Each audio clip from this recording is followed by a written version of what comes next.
Bonjour à tous, je suis Emmanuel Malherbe, directeur de la recherche d'Artefact, et j'ai la chance d'animer ce Data Coffee, aujourd'hui sur le thème du Data Mesh, avec Arvan. Bonjour Arvan. Bonjour Emmanuel. Qui es-tu?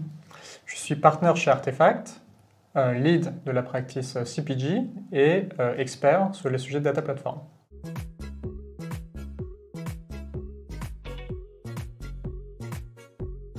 Et donc c'est parfait, puisque justement on parle du Data Mesh, tout le monde en parle, mais qu'est-ce que c'est au juste?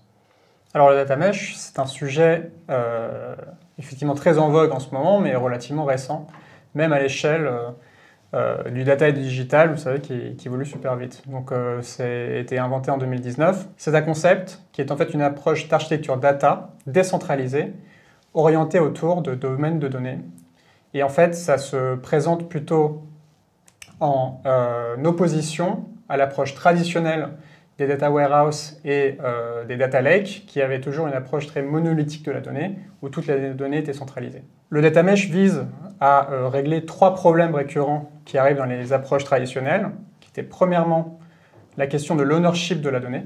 En fait, il n'était jamais clair entre les équipes infra et les équipes business au niveau des sources qui était le propriétaire de la donnée. Le deuxième problème que le data mesh vise à régler, c'est sur la qualité de la donnée. En fait, le travail de qualité traditionnellement était dans les équipes d'infrastructure, mais ils ne sont pas des experts métiers. Donc ils ne sont pas capables de juger la qualité réelle de la donnée et d'apporter les corrections nécessaires. Et le troisième problème qu'adresse le data mesh, c'est le problème de scalabilité. Dans les systèmes, les organisations traditionnelles, les équipes centrales étaient un goulot d'étranglement dans tous les processus d'ingestion, de transformation, de mise à disposition de la donnée. En fait, le data mesh, en distribuant ce travail, accélère tous ces efforts de mise à disposition de la donnée.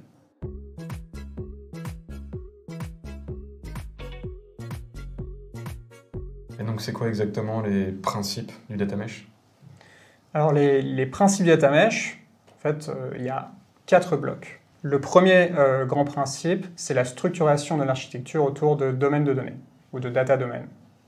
Ces data domaines sont des blocs homogènes qui mirrorent le business. Par exemple, un domaine va être relatif au produit, un autre domaine va être relatif au client, ou un domaine peut être lié à la supply chain.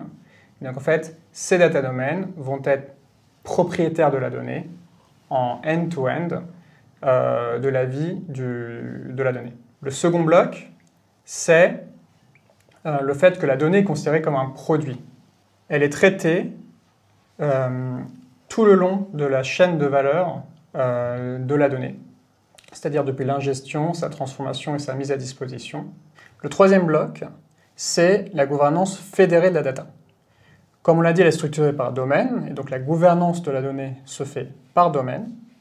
Mais pour garder de la cohérence, on parle de gouvernance fédérée parce que chacun des domaines doit suivre les mêmes lois, les mêmes règles, les mêmes principes, les mêmes outils, afin de s'assurer de la qualité de la mise à disposition. Le quatrième bloc, c'est la data platform en libre service. Et donc là, c'est une boîte à outils, un ensemble d'outils communs à l'ensemble des domaines pour justement faire ce travail d'ingestion, de transformation de la donnée, mais également sur les thématiques d'accessibilité, tout ce qui va lier à la sécurité, par exemple, de la donnée. Donc, tout le travail autour de ces 4 blocs, la construction de data domaine, la gestion du produit, de la data en produit, la gouvernance fédérée et la plateforme commune, visent justement, via la décentralisation, mais à une plateforme commune, d'assurer la cohérence de la mise à disposition de la donnée et dans ce qu'on appelle une interopérabilité entre les domaines, de sorte à ce que toute personne dans l'organisation puisse consommer de la donnée sûre et en qualité provenant de toute autre part de l'organisation.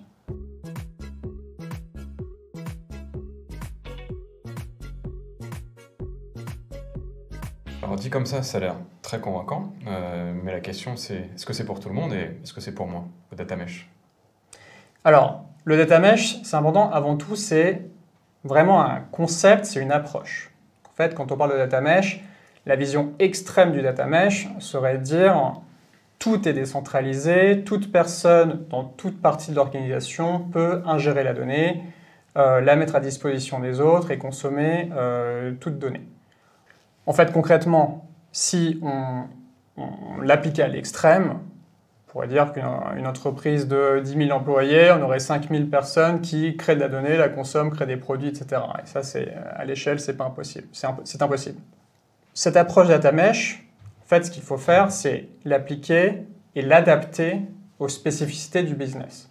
Si on prend des grandes boîtes technologiques qui ont des plateformes hyper centralisées, hyper communes, l'approche data mesh va être relativement globale et structurée autour de grands domaines ou grandes fonctions comme le marketing, la production,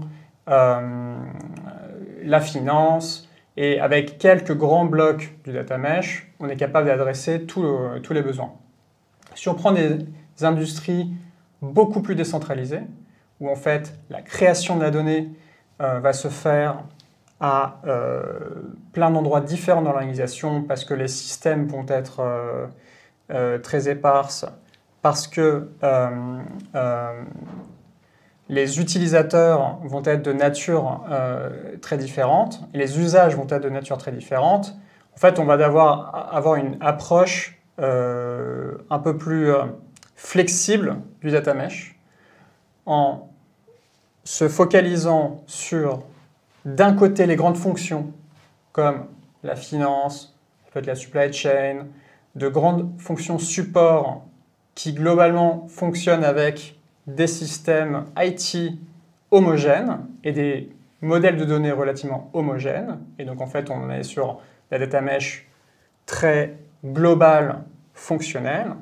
Et après, dans des métiers beaucoup plus décentralisés, comme le commerce, comme le marketing, tout ce qui va être très top line en fait, dans une entreprise, là, on va dans une approche data mesh qui va être beaucoup plus décentralisée, avec des meshes qui peuvent être, par exemple, géographiques. Donc, imaginez un groupe international, il va avoir des structures commerciales très différentes ou des approches de go-to-market très différentes par pays, avec des systèmes différents. Et en fait, il va considérer que la manière d'adresser la donnée commerciale, c'est de le faire par pays. Et donc, en fait, cette approche data mesh aura peut-être 5, 10, 15, 20 hubs différents qui traitent de la donnée commerciale. À l'inverse, peut-être que la finance est homogène, elle est déjà centralisée et en fait, une seule équipe fonctionnelle finance est capable de servir l'ensemble des usages de l'organisation.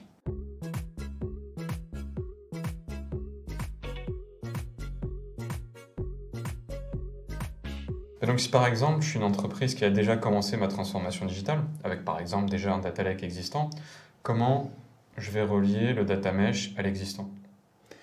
Alors en fait là, la question c'est pas de se dire il faut que je fasse du data mesh parce que tout le monde dit qu'il faut que je fasse du data mesh.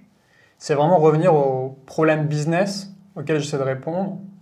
Et concrètement, quand on revenait à la définition de data mesh et pourquoi c'était né, c'était vraiment est-ce que j'ai des problèmes de qualité? Est-ce que j'ai des problèmes de scalabilité? Ou on va dire même de vitesse. Donc on peut dire time to insight par exemple. Et est-ce que j'ai des problèmes organisationnels d'ownership?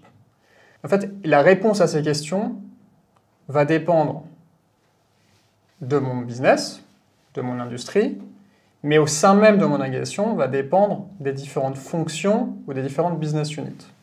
Et donc, quand on applique l'approche data mesh, en fait, qu'est-ce qu'on fait?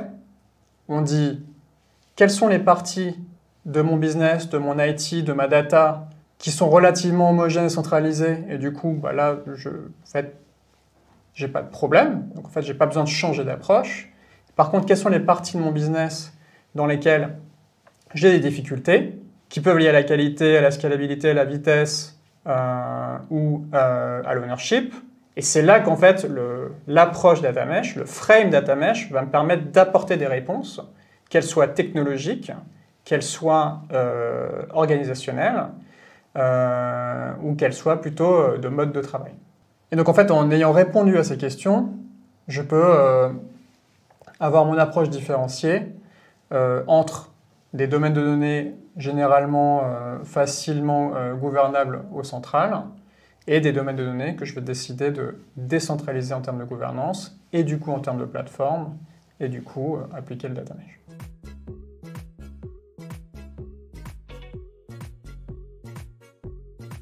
Comment ça émerge, les sujets data mesh? Est-ce que les organisations ont conscience d'un besoin ou est-ce que c'est toi qui vas pousser justement ce concept et ce modèle? En fait, encore une fois, le data mesh, c'est un mode de pensée. Ce n'est pas une solution. Donc en fait, normalement, les organisations, elles ne se disent pas il faut que je fasse du data mesh, de la même manière que on ne va pas nécessairement se dire il faut que je fasse du Six Sigma, ou il faut que je fasse du Lean, ou il faut que je fasse du product. En fait, toutes ces solutions, tous ces modes de pensée sont des manières d'arriver à des fins. Et donc, en général, les organisations vont se poser la question, est-ce que j'arrive à avoir de la donnée en qualité? Est-ce que j'arrive à déployer des use cases ou des produits analytiques? Est-ce que j'y arrive dans les coûts, hein? Est-ce que peut-être que j'y arrive, mais en fait, j'ai déployé des ressources infinies pour y arriver. Et donc, c'est là que l'approche data mesh va être une manière d'aborder ces questions-là et une manière de s'organiser. Mais lancer une transformation de l'IT data mesh parce que on se dit que c'est en vogue, c'est important, mes voisins le font, c'est pas la bonne manière d'aborder le problème. Très bien, donc c'est vraiment de commencer par le problème à la source auquel le data mesh peut répondre. Absolument. Et en fait, là, la logique, toujours dans tous les programmes de mise en place, que ce soit de data platform ou plus généralement de gouvernance et une approche data mesh, on commence toujours par la valeur. Et quand on parlait plutôt des modes d'organisation qui peuvent dépendre des différentes fonctions d'une entreprise, en fait, même dans le déploiement de ces organisations, la priorisation qu'on va faire sur la mise en place du data mesh sur telle ou telle fonction ou sur telle ou telle géographie, en fait, tout ce travail de priorisation doit être d'abord motivé et justifié par le gain business qu'on essaie de générer en termes de cas d'usage. Donc concrètement, est-ce que ma stratégie d'entreprise, c'est d'augmenter mon chiffre d'affaires? Est-ce que c'est de réduire mes coûts? Est-ce que c'est de faire de la croissance? Est-ce que c'est d'optimiser mes marges? Et donc, en fonction de ces questions, on peut identifier quels sont les cas d'usage qui vont me permettre de les atteindre, ces cas d'usage, quelles données ils consomment, et du coup, ces données-là, quels sont les challenges que j'ai en qualité, en disponibilité, en ownership. Et en fait, une fois qu'on a fait toutes ces étapes, on est capable de définir les domaines prioritaires sur lesquels on veut structurer cette approche data mesh, et cette fois-ci commencer de l'amont vers l'aval, tout le cycle de vie du produit pour construire des produits data de qualité qui seront consommés par des produits analytiques qui entreront dans la main des utilisateurs finaux, qui permettront derrière de dégager des bénéfices business. Bon, bah, ça fait une très belle conclusion, il n'y a plus rien à ajouter, c'est parfait, ça a été très clair. Je te remercie Arvan pour ce discours sur le data mesh. Merci Emmanuel. Et je vous donne rendez-vous pour le prochain épisode du Data Coffee de la plateforme The Bridge.